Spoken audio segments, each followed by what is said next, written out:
बहुत अच्छे।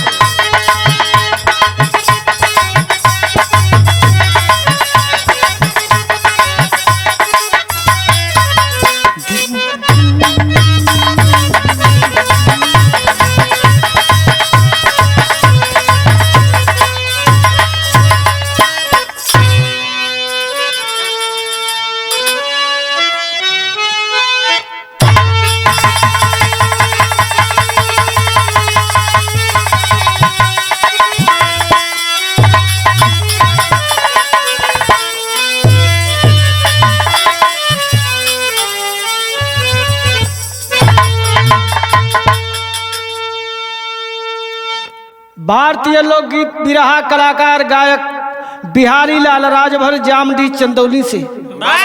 हमारा मोबाइल नंबर 77 530 61 788। ओपी म्यूजिक चैनल पर बिरहा गाने जा रहा हूँ। हमें आशा नहीं, पूर्ण विश्वास है कि आपको बेहद पसंद आएगा। गाना हमारा है वाल्मीकि प्रभु दर्शन। बाबा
पुष्प से प्रेम स्रोता निसर ही गया।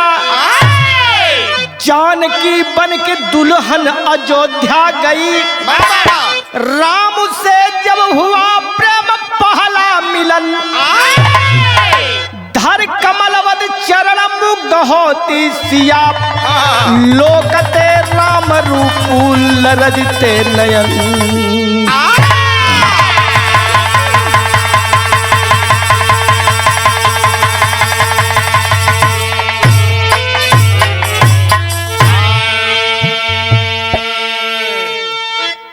दोस्तों,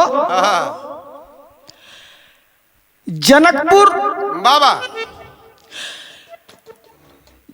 चारों भाई मर्यादा पुरुषोत्तम श्री रामचंद्र जी, भैया लक्ष्मण, भरत और शत्रुघ्न चारों जानी का एक मड़वा में शादी भइल हो। और चारों सुमन चारों रतन तुलसी करत प्रणाम। बाबा चारों सुमन राम लक्ष्मण भरत शत्रुघ्न जी चारों रतन, सिया मांडवी उर्मिला सुत कीरत बरबम। चारों भैयन के औरतों का नाम है मेरे दोस्तों। चारों लोगन के सवेरे जब विदाई भइल हो, अच्छा था मास्टर साहब बैठे तर्ज लगल तर्ज हवा।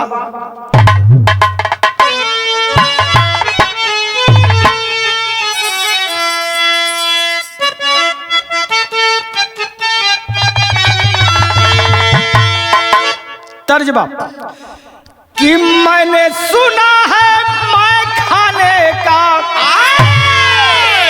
अरे मैंने सुना है मैं खाने का, अरे नाम बदलने वालों है।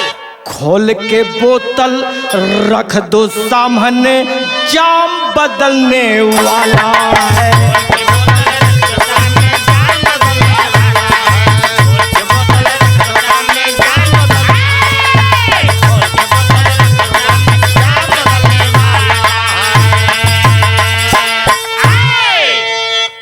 तर्ज रहल। सब चारों भैया बाबा दुल्हन जब अयोध्या आई तो परंपरागत के ढंग से चारों जानी अपने अपने दुल्हन के पास जाते हैं। आय हाय सुहाग रात के बात कवि जी लिखलन का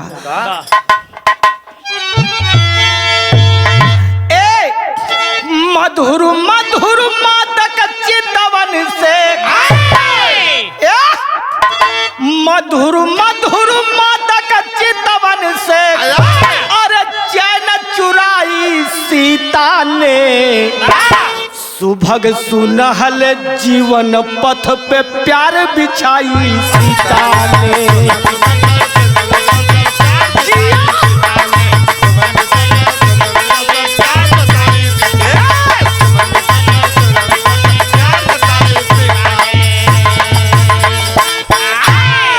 आय हाय सुहाग रात के बेला में माता सीता जी प्रभु का इंतजार करते हैं और मर्यादा पुरुषोत्तम श्री रामचंद्र जी जब सुहाग रात के बेला में माता जानकी के पास जब गए मेरे दोस्तों तो जौहरी में कवि जी भाव का लिखलन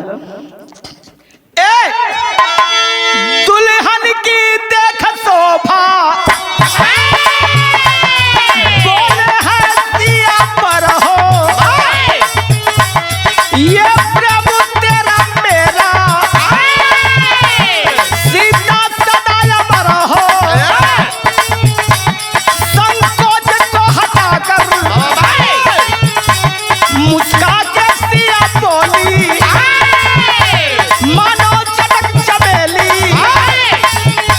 सपुट समूह खोली हे नाथिया मेरे हरदम बदे ही है क्या आपकी जरूरी के प्रेम तो किए हैं बस प्रेम की कसम है अरे सच्ची कहो बताई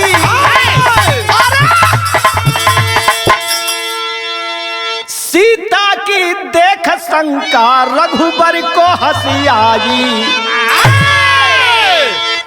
सुहाग रात के बेला में आय हाय भगवान जब पहुंचले मेरे दोस्तों तब माता सीता जी कहले कि सुना एक बात सुन ला एक ठे बात हम सुनले है ए स्वामी जी ओकर उत्तर दे लिया तो हमसे बात करिया। अरे हो मैया सुहाग रात में बड़ी बड़ी बात होले हम केतना तुमके समझे हाँ बड़ी बड़ी बात होले हो ये तो परंपरा लगल है। माता सीता जी कहले कि हमारे एक ठे बात सुन ला भगवान अंदर हंसत हूँ। अच्छा तो सीता जी कौन तो हर बात है तब मैया जानकी जी कहती कि शादी के पहले सुनली कि कोनो लड़की से प्रेम करेला। टेरी में कभी भाव लिखलन बड़ा बढ़िया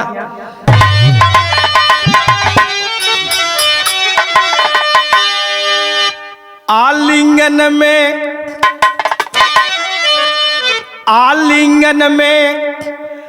अमराई हंस पड़ी सवारी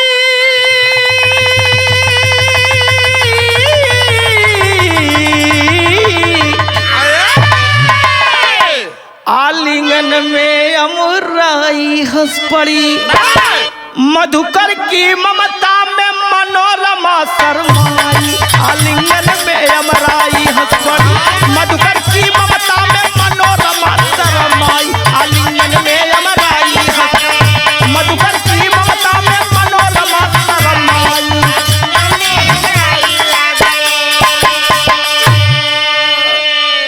आलिंगन में अमराई हंस पड़ी।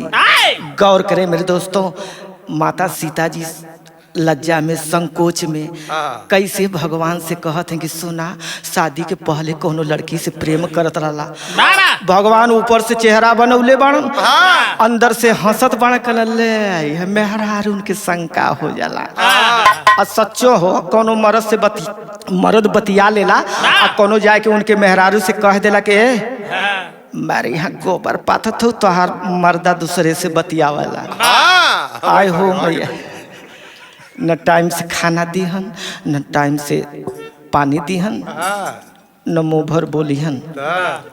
अच्छा था मास्टर साहब, सीता जी का बात सुन करके भगवान हंसा लगना दिल के अंदर। कलहा आपसे कई गुना अच्छी लड़की है वो, जिस लड़की से मैं प्यार करता हूँ। आए हो मैया, इतना सुन के करेजा फाटे लगल सीता जी का। अच्छा ठीक तर जागल तो सब बनाए के संवार के।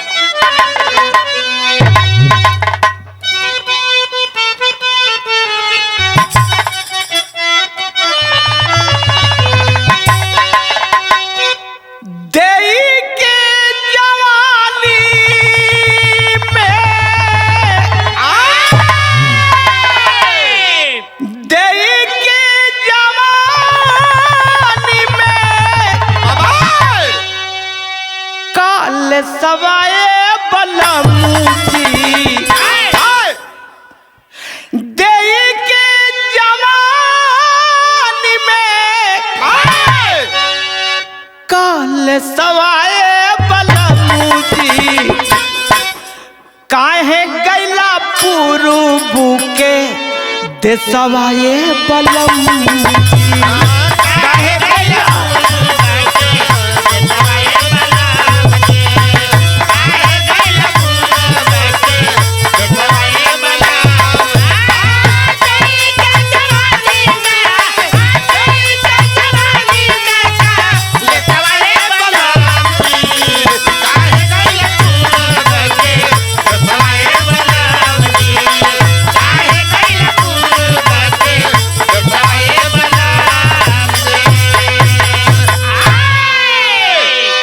भगवान कला कि हाँ वो लड़की से हम प्यार करेला। ये तना सुनते माता सीता जी के झरझर झरझर दोनों आंख से आंसू गिरे लगे। आए हो मैया के तना कट करे जी भगवान रल हो कि माता सीता जी के आंख से आंसू गिरत है। एक और गम एक और खुशी और रोवे लगनी कि देखा कह के लजा तो ना हूँ का कल सीता जी कहते हैं, अरे बगिया में आगी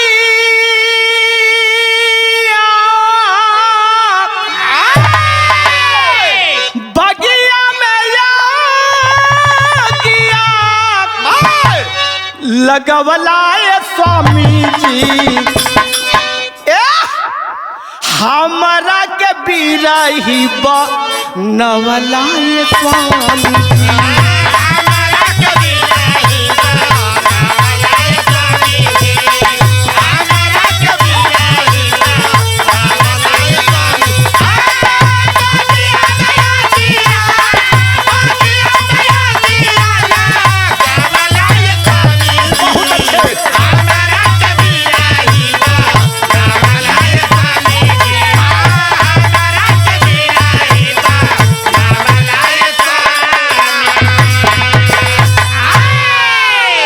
ए स्वामी ऐसा तोहके ना करे के चाहत रहा। गवना कराई कौने गवना कराई कौने जलिया में फसला, कवन सवतिया से प्रीतिया लगवला।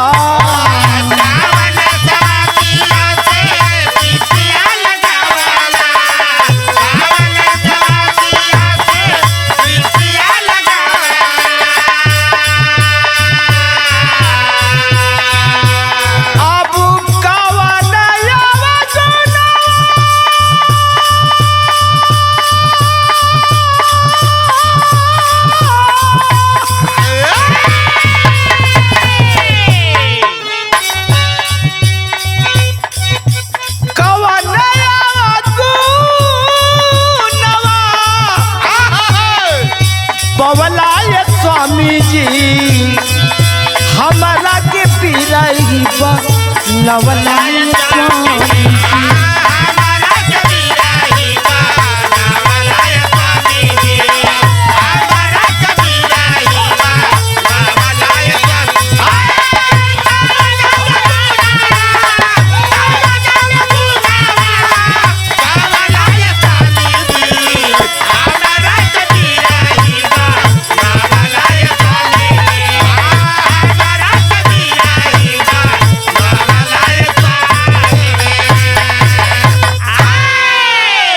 ए बाबू खूब रोवत है दिल भर के रोवत है। भगवान अंदर मुस्कियात बाड़े का सोच श्री राम सिया, सोच श्री राम सिया शंका समाई, दिलवा की बत्तियां झतरा घुराई।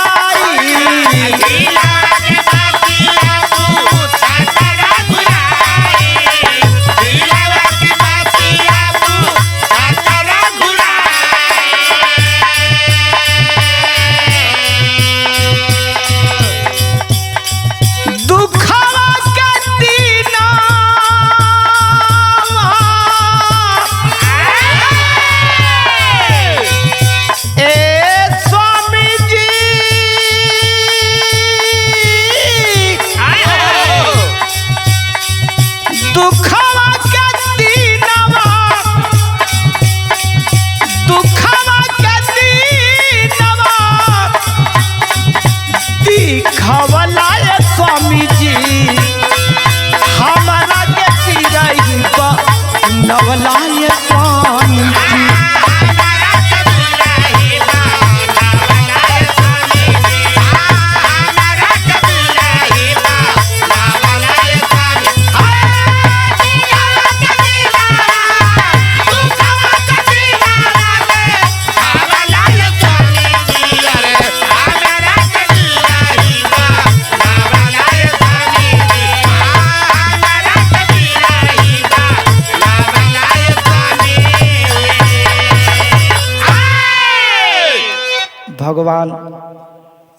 भगवान खड़े टुकुर टुकुर सीता जी को देखत हुआ, नीचे ऊपर निहारत हुआ। सीता जी कहने के देखी जी हमारे को अब ताकी मत, सच्चो मर्दों का कोनो विश्वास नहीं। लेकिन अच्छा तो एक ठे बात कही, भगवान कहला एक बात काहे कि ये ऐसा बेला है कि तू 1000 बात हमसे कहा। रात भर बतिया करा। गौर करे मेरे दोस्तों, कहली कि जौने लड़की से आप प्रेम कराला वो लड़की के हम देखल चाहते कहला न कि तुमसे बेजोड़ है तो तनी से वो लड़की के देखा दा। ए मास्टर साहब गुलाब भैया एठे तरियागल फास्ट में बजे।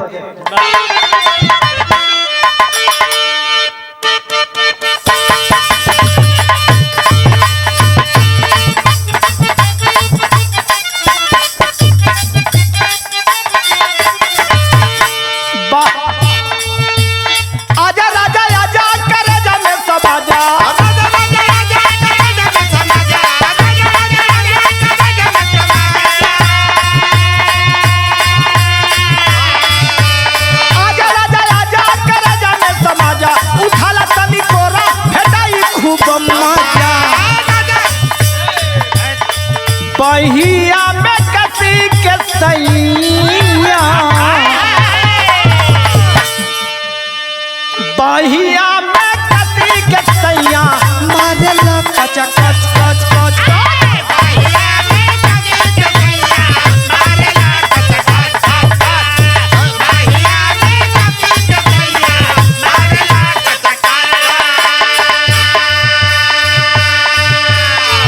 माता सीता जी के कहने पर भगवान तैयार हो गईलन, जरले पर नमक छिड़कत हो। ला तू कहत हो तुम दिखा देते, लेकिन हमार मन ना रहा कि तोके दिखाई। सीता जी कहली कि दिखाई जी। तो भगवान जौने लड़की से प्रेम करत रहला वो लड़की के प्रशंसा करत हूँ सीता जी के सामने।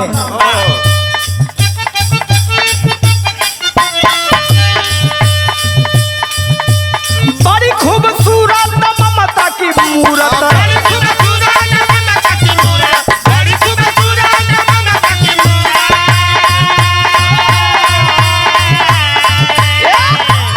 बड़ी खूबसूरत ममता की मूरत, लाखों में एक है वो है उसकी जरूरत। देख लो दर्पण में सीता, देख लो दर्पण में सीता दिखाएगी छम छम छम छम।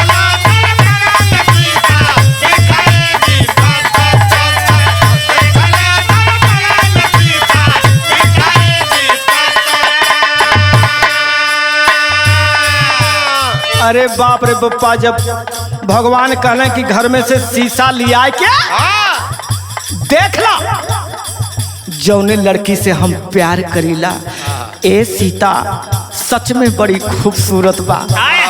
आय हाय सीता जी लप से घर में गईली, बड़ा बड़ा सा शीशा लिए यानी दर्पण। भगवान कहला कि हाँ जौने लड़की से प्रेम करीला उन लड़की शीशा के अंदर दिखाई देगी। सीता देख लो, दर्पण में झांका जाई सिया सक रघुराई।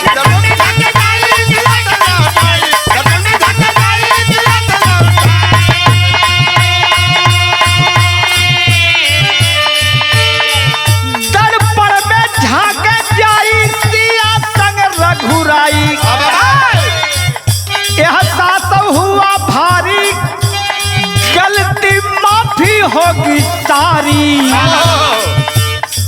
आप तो दुनिया के मालिक, आप तो दुनिया के मालिक, सबकी मिटाते गम गम गम।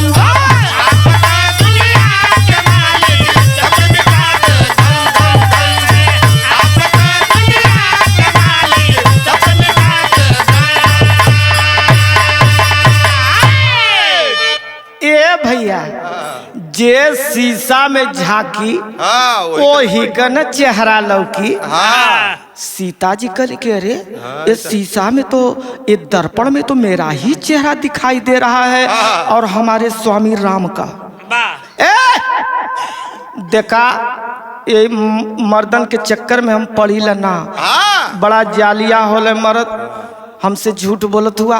कहाँ लड़की ये शीशा में दिखाते, भगवान के ले आई एक ठे लड़की एक ठे लड़का लौकत बा, वो हम आने बाड़ी जौने लड़किया से प्रेम करला वो देखावा।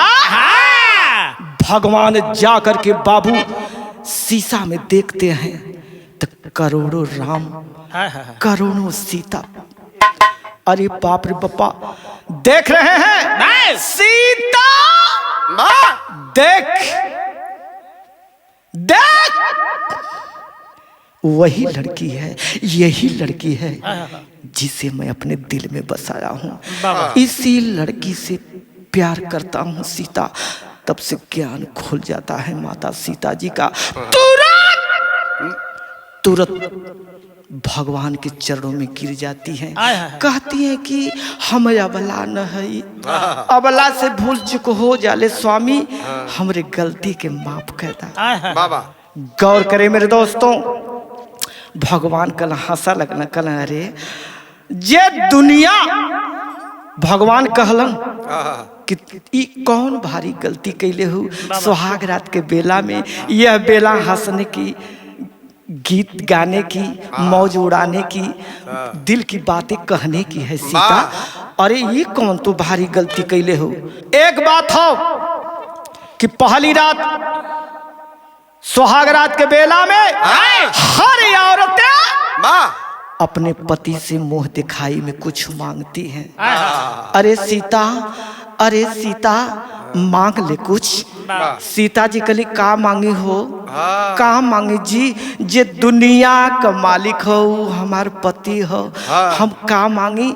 एक ठे फिल्म हमार बड़ी हर बिरहा जौन बिरहा गाइला हम कवि जी से कह देला कि एक फिल्म हमार रिजर्व कोटा रहा, एक फिल्म भर दिली। मास्टर साहब गुलाब भैया खूब बढ़िया संकेतदायक गीत सुना दे।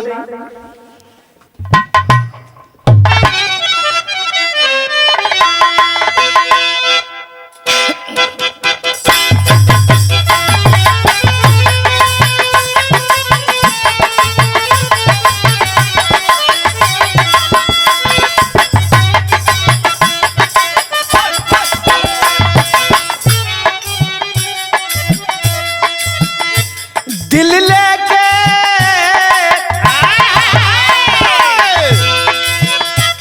दिल लेके यार दिल दिया जाता है।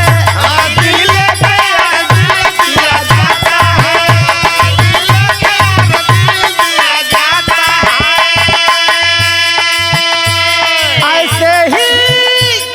ऐसे ही यार प्यार किया जाता है। चोरी चोरी चोरी चोरी चोरी चोरी दिल लेके यार दिल दिया जाता है।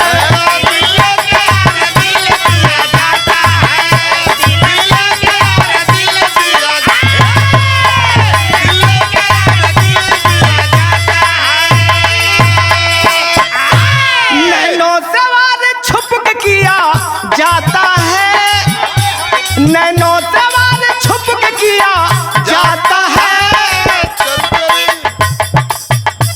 बड़ा बड़ा तर्ज चलल बा, अच्छी अच्छी फिल्म लोग गावत बाड़े, हम एक चुनौती ना देती मेरे दोस्तों।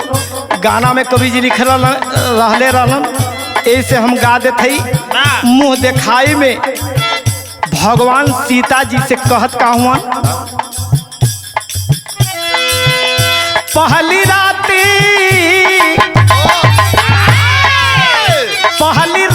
मुलाकात मुँह दिखाई में,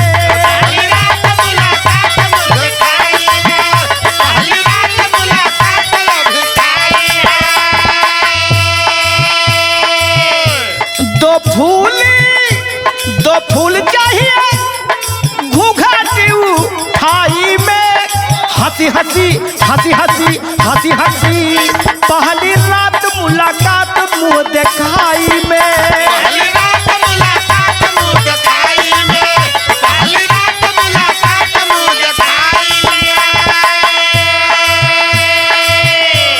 माता सीता जी कहने की का मांगी आपसे हम, जे दुनिया का मालिक हमार स्वामी बा,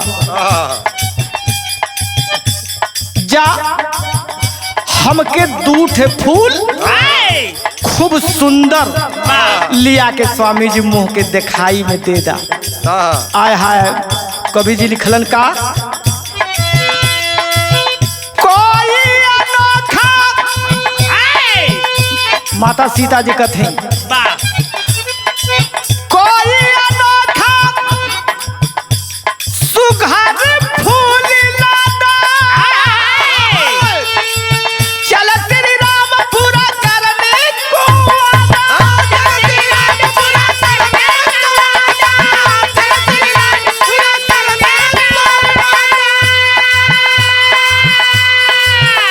खुशी छाई सियापति रघु राई में, हंसी हंसी हंसी हंसी हंसी हंसी पहली रात मुलाकात मुँह दिखाई में, पहली रात मुलाकात दिखाई में, पहली रात मुलाकात दिखाई में।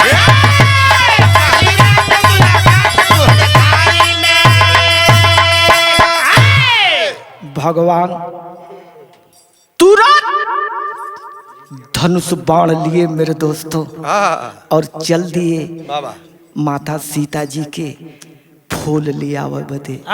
जब चल दिले भगवान हो बहुत दूरी पे गईलन, बहुत सा फूल देखा लेकिन पसंद ना आयल। कुछ दूरी पर एक बड़ा सुंदर बगिया रहल, बड़ा सुंदर बगिया, अनेकों प्रकार के फूल खिले थे। वही बगिया में भगवान जब चल गए बगिया में कहला, हाँ यही मेरे पसंद का फूल मिलेगा। एक गुलाब भैया एक तरज आ गल, माता बहन लोग गावली हो,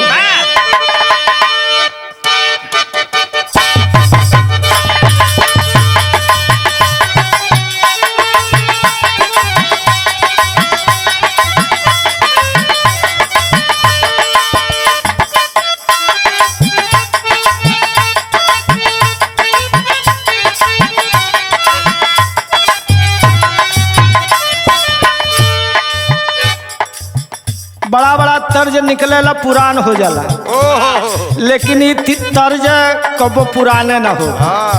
माता बहन लोग बैठ के कैसे गावेली भैया, निबिया की डरिया मैया, निबिया की डरिया मैया, नावली झालुआ की झूली झूली ना, मैया मोरी गावेली गीतिया हो कि झूली हो झूली ना, मैया मोरी गावेली गीतिया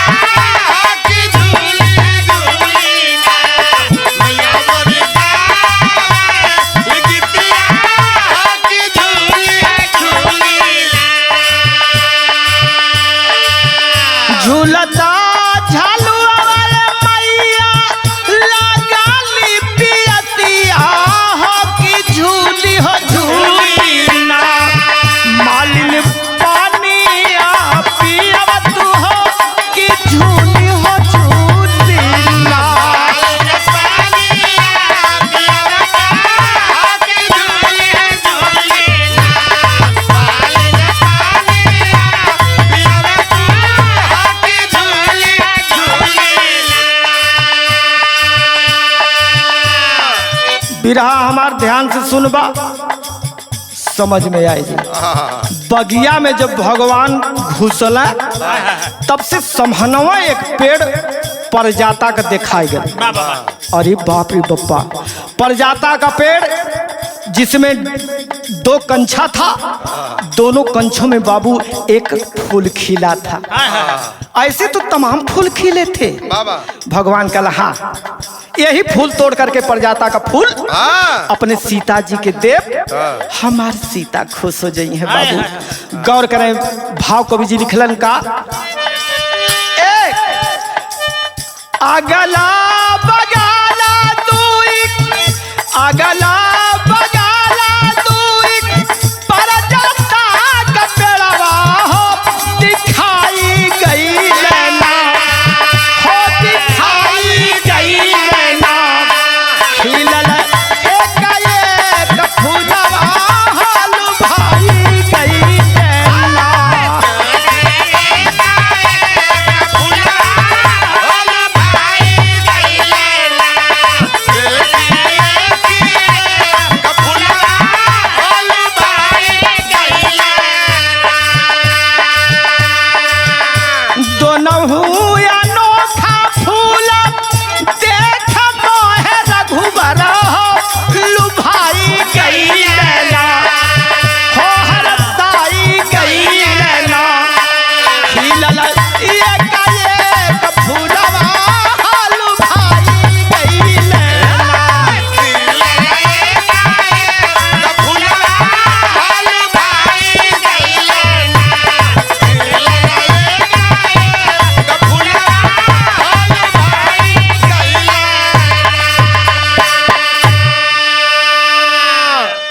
भगवान कहलन, अगर फूल तोड़ के इस बगिया में फूल बगिया में कोई माली है नहीं, अगर फूल तोड़ करके मैं ले जाऊंगा सीता जी को दूंगा, इस बगिया का माली जब आएगा टूटा हुआ फूल देखकर घबरा जाएगा कि मेरे बगिया में कोई आया था और मेरे बागों से फूल कोई तोड़ करके ले गया है।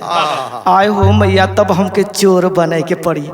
अच्छा, तो कुछ देरी के बाद भगवान मेरे दोस्तों ओजा इंतजार करत हूँ, तब से ए बाबू कोई बगिया में माली नहीं आया।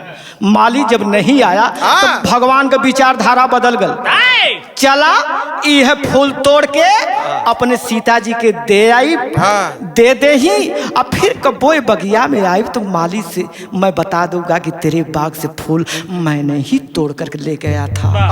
आय हाय बाबू, जो ही फूल पर हाथ लगावत हो पहपट लाइन में हो तो घटना का घटल।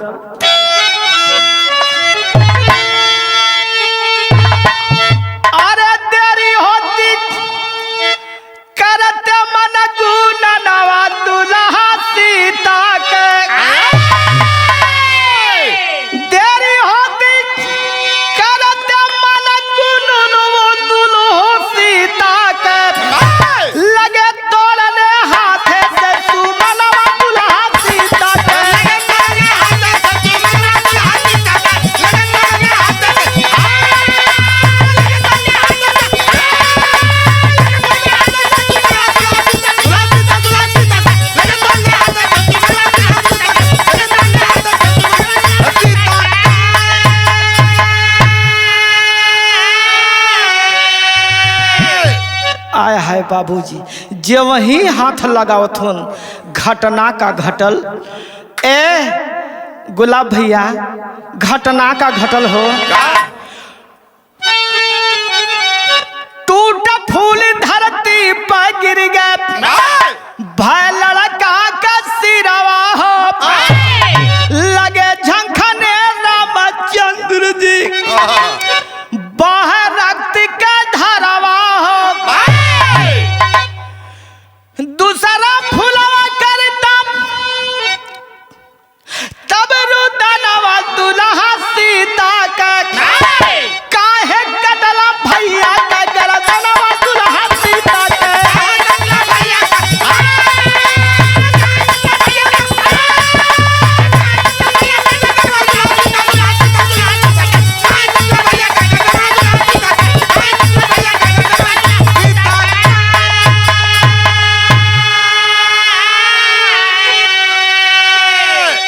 आया है मेरे दोस्तों।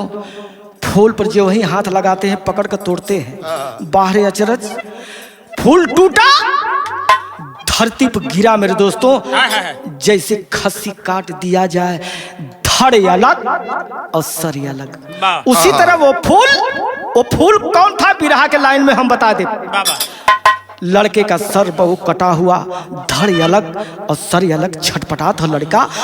कहली न कि दुए फूल खिल रहा हो।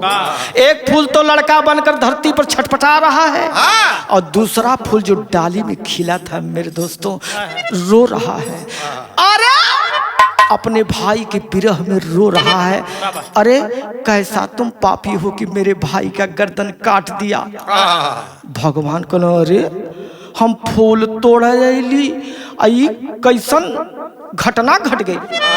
कटा हुआ लड़का जो था उसका शीश उठा करके बाबू अपने हाथों पर डाली में जो दूसरा फूल था उससे पूछ रहे हैं कि क्यों अपने भाई के लिए तड़प रहे हो, क्या बात है।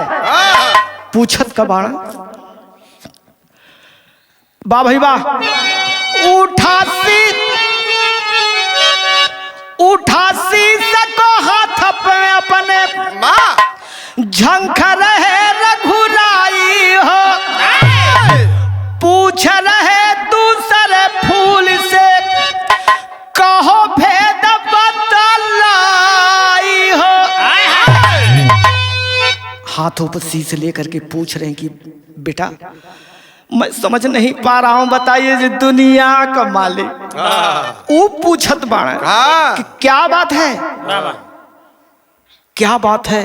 तब डाली में जो दूसरा फूल था बता रहा है कि हमारे बाबूजी वाल्मीकि पिताजी हैं, कहीं भी जाते हैं तो शेर बाघों के डर से हम लोग को फूल बना कर जाते हैं। अरे आप कितना हत्यारा हुआ कि हमारे भाई का गर्दन काट लेहला, हमारे बाप को बुढ़ौती का सहारा के हुई। बता रहा है फूल कैसे।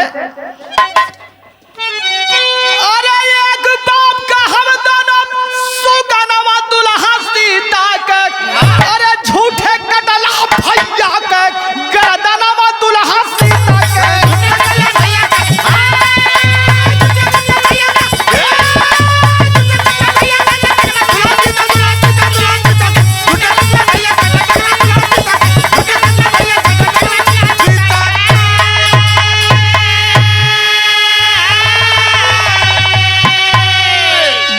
गुलाब भैया जो संकेत दिया हूं उसमें गणित करना है।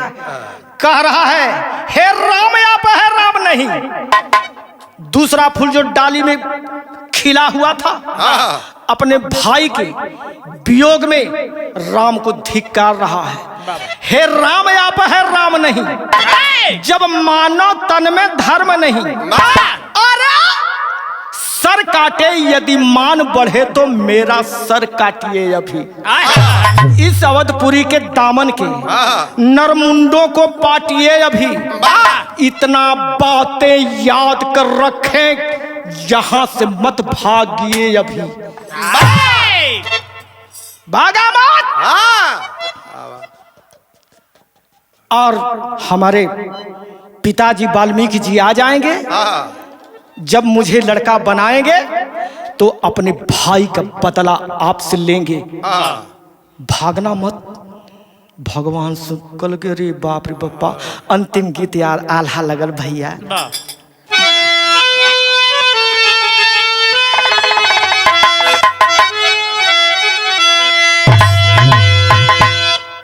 आए हैं बिरहा जगत के सम्राट गायक स्वर्गीय रामदेव चाचा। अपने जमाने में आल्हा बड़ा बढ़िया कहें। और प्रथम शिष्य बिहारी लाल राजभर। थोड़ा सा उनका अंदाज हम दे देते ही, हम रामदेव चाचा जी नहीं हैं, हम बिहारी लाल राजभर हैं। गाँव में अपने जमाने में कैसे के समान फूलवा का बतिया आज झंखा श्री राम जी कुर्ज बिहारा।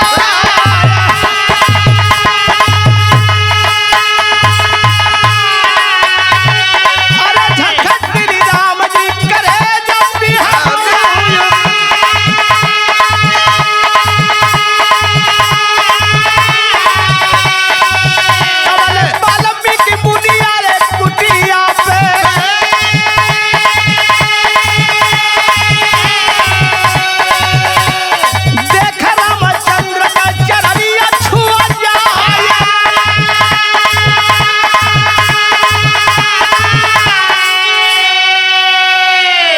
गौर करें मेरे दोस्तों, यही सुमन और भगवान के बीच में जो वार्तालाप हो रहा था, सुमन चुनौती दे रहा था, भागिए मत।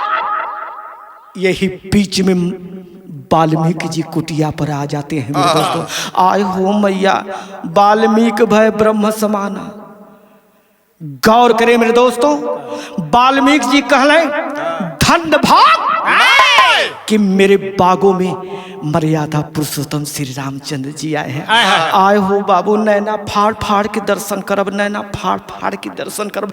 दौड़ जाते हैं वाल्मीकि जी, जो वही गिरना चाहते हैं चरणों में बाबूजी, तब से निगाह का पड़ल कि उनका सबसे प्यारा दुलारा बच्चा का धड़ अलग और सर अलग पड़ा हुआ है बाबू। धक से करेजा कैलस करस करे, अरे अरे हमारे बचवा के गर्दन धड़ अलग सर अलग है ये बाबू। दूसरा फूल तो डाली में खिला हुआ था, रो रहा है अपने भाई के वियोग में। गौर करें,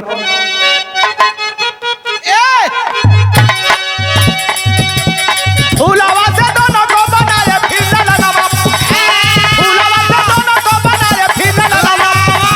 ये कंधे दबा के लाता भुजा गिरल बा, दूसरा हो बेटा रोवा पीटे पीटे छतिया, लतिया पर भैया के गिरह भाना, भाई के गिरह में छोड़ दे हला पराना बाबा।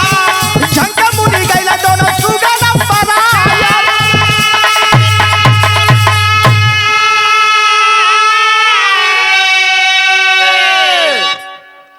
वाल्मीकि जी भगवान के सामने दोनों बच्चों को जो फूल बनाते हैं, कहली न एक लड़का तो मर चुका था, खूनों से धरती तराबोर है बाबा आया है। दूसरा का फूल जब लड़का बना, भाई के शरीर पे गिर गिर के बाबू भैया भैया कह के वह भाई दूसर का भाई भी इस दुनिया से चल बसा।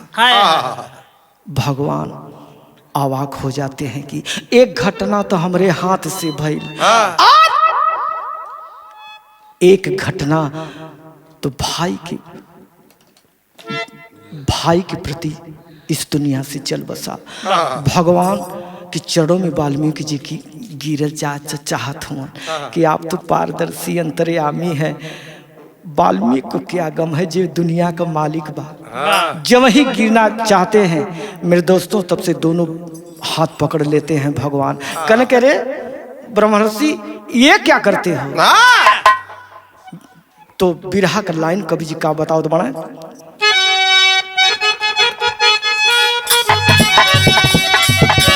गिरहो चरनिया पठाए रघुराई, गिरहो चरनिया पठाए रघुराई,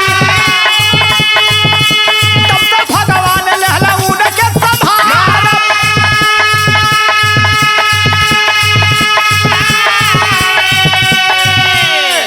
भगवान कहने कि नहीं, ये अच्छी बात नहीं है, आप ऐसा क्यों कर रहे हैं?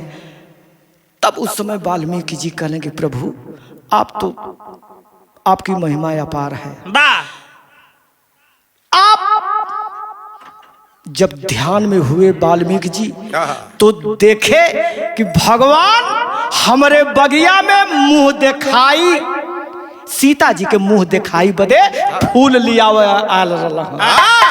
कहू दे रहे वाल्मीकि जी की भगवान आप माता जी के मुंह दिखाई में आप सुमन लाने के लिए आए थे मेरे बगिया में। यही दोनों फूल सीता जी की गोद में लवकुश होंगे। एक रामायण में लिखल है कि लवकुश सीता जी के खास लड़के हैं, एक रामायण में लिखल है कि लव सीता जी के खास लड़के हैं, और कुछ शंका समाधान कोई बात थी उसमें बनाया गया है। दो प्रमाण मिलता है बाबू। वाल्मीकि जी कहले अंतिम भाव हमार गाना।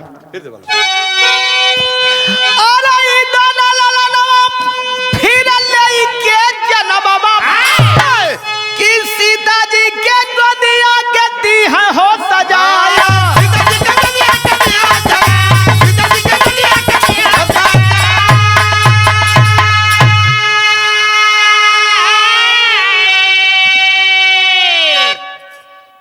अंतिम लाइन में गायक और कवि का परिचय है मेरे दोस्तों। छापा गुरु बिहारी, गुरु गणेश, गुरु रामीलाल गुणकारी।